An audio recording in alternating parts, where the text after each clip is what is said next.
We are so fun. Hey everyone, it's Ben Hardy here, and in today's I'm going to be talking about the rapid increase in dealer inventory, and it's gotten a lot worse just over the last few days. Before we get into this video though, if you want to save time and money the next time you purchase a car, link to my car buying guide in the description down below. And if you want to see more content like this, I recommend you subscribe because I post videos every single day. Let's get right into it.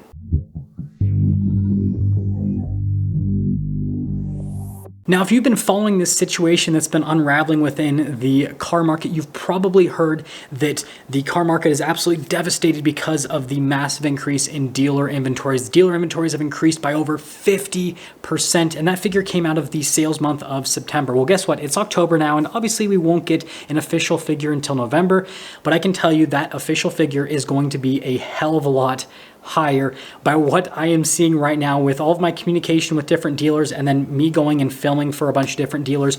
Just over the last few days, some dealers have seen their inventories increase by literally 100% in just a few days. It is absolutely insane. So let's talk about why this is happening. I do want to mention before I dive into these reasons that I will be going through a bunch of different automakers at the end of the video and basically which automakers you can get a good deal on currently if you purchase a car and which automakers you don't really have any negotiating power with yet. But moving into the reasons, the first reason that we already all know about and I'm not going to spend too much time on is interest rates. They have increased by a massive amount over the last few months, and it has stripped the buying power away from a lot of individuals within the market. And I know that if you read the comment section in any of these videos, you're probably going to see a lot of people saying that taking out car loans is stupid and this and that. Well, guess what? The average American can't afford to pay cash for a car. The average American only has like maybe a few $1,000s in savings, and the average price of a brand new car is almost $50,000. So do the math. The average person's going to have to take out a car loan or else they're not going to be able to purchase a new car. And there's a lot of people that say, hey, don't buy a new car. Well, guess what? Used cars are just as expensive as new cars with how crazy the market's been over the last couple of years. And so like, again, it's simple math. People need something to drive. Cars break down. There's a lot of reasons why people go and purchase cars. And so all you need to know is, yes, interest rates have increased by a very large margin, and they are going to continue to increase with everything that the Federal Reserve has been saying. And so this is just absolutely tanking the car market. People don't want to buy cars right now.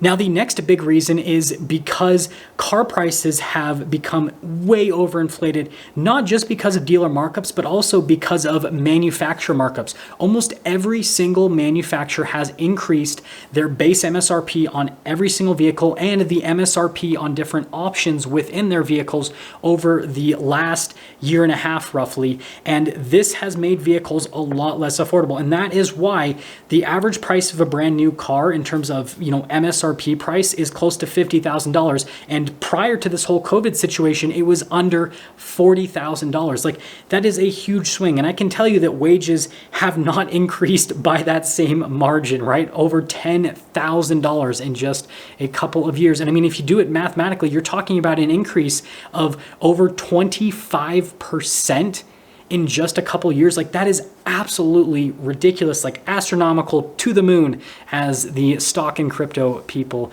say. But this is another thing that is just pulling down the market, is cars just aren't nearly as affordable as they were before. And I'm seeing this when I go and review cars, because I'll go and review a base model car and it'll literally be like $50,000. And it's like, what the heck? This thing was, again, like $35,000 just a couple of years ago. And now you're telling me that I have to pay over $50,000 for this thing? It's gotten pretty ridiculous. The next reason is because there are a lot of layoffs that are happening right now. And so with all these people losing their jobs, purchasing a car is the last thing that they are thinking about. And so if these layoffs continue with different industries, then yeah, we're going to see a lot of downward pressure on the car market, because people are going to be more focused on trying to get a job and pay for essentials rather than buying a brand new shiny vehicle. There are a lot of other reasons why this is happening, and I will make a more dedicated video in the future talking about that, but I want to quickly dive into what this is going to do to dealerships in the short term and in the long term as well. So first off, in the short term, what this is doing is this is making it so dealerships are a little bit more willing to negotiate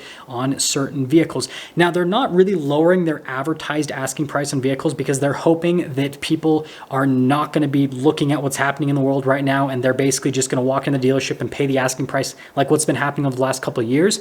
But just know that, again, everything's negotiable, especially right now, and especially if they have a bunch of what you're looking at on their lot at a given time. Like, they want to get rid of these vehicles as much as you want to purchase that vehicle. So in the short term, you have more negotiating power, even though it's not being advertised. Now, in the long term, this is going to cause a lot of pain for dealerships. So first off, with new car dealerships, they haven't really had to pay flooring charges in a couple of years because they've been sold out of inventory. If you guys don't know, what a lot of new car dealers do is they basically take out loans on the new cars that they have so that they don't have to pay in full for those vehicles, similar to what a lot of people do when they purchase the cars themselves. Everyone takes out loans. It's pretty crazy. The whole system is built on loans. But anyways, they take out these loans on these cars and they pay interest on them until they sell that car. Well, if they don't have any cars in their lot, then they're not paying any sort of interest on the vehicles, right? Pretty straightforward. Well, now that cars are starting to stack up, dealers are going to be paying more interest. Now, if profits were still sky high, this wouldn't be too much of an issue, right? It would obviously lower overall net profit, but they're still making good money. Well, dealership profit has been steadily on the decline. So with most dealers, because of the whole COVID situation, they literally saw their profits quadruple compared to what they were like prior to COVID, even though they were selling less cars. Well, now a lot of dealers are only at about double of what they were before. So they're still making more money compared to what they were making before, but that is shrinking every single day. And so there is a pretty high potential, especially for used car lots that don't have the ability to make a lot of revenue in the service department, to go out of business because they're over leveraged on inventory that is declining in value every single day. And so, yeah, just be prepared for some cars to flood the market, because you're going to see some used car lots go out of business. And there is potential for some of these new car dealerships to actually go out of business as well. And again, I'm going to make a more dedicated video talking about this, but all you need to know for today's video is it is really difficult to have enough staff in the service department right now to make it so the service department is as profitable as it should be, especially to keep the lights on at a dealership. And so there is a potential for some new car dealers to go under because they're not really making the money they need to make in the service department, and now the sales department is starting to die. So I tried to film the list of different manufacturers that you can basically wheel and deal with, and the ones that you can't wheel and deal with, like 4 or 5 different times. And every single time the run time of that clip ended up being like 4 or 5 minutes long, which is going to make this video just way too long. And that means that nobody's going to watch it.